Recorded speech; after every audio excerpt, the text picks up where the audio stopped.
stick to the issue tayo, which is truth. 'Di ba? Na hindi tapos ang laban.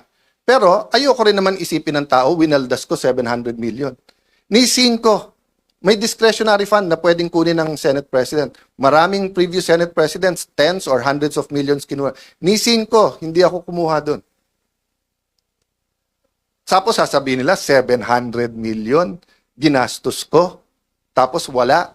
O, unang-una, magaling sa division si Senator Lacson for two reasons. Dinivide lang yung 700 by 28 days kasi 25 million or multiply lang 28. Pero mahina talaga siya sa math. Bakit?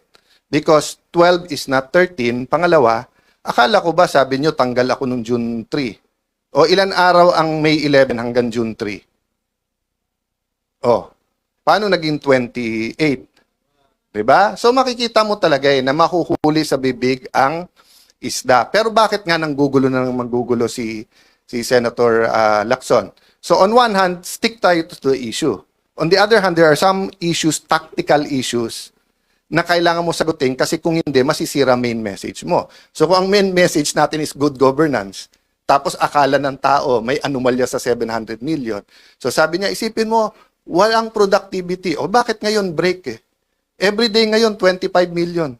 So kung ngayon sasabihin ko, ang grupo ni Lacson at ni Gatchalian, 25 million today, walang nagawa. Tomorrow, 50 million, walang nagawa. O sa Monday, kung 5 araw na, 125 million, walang, naka-break tayo eh.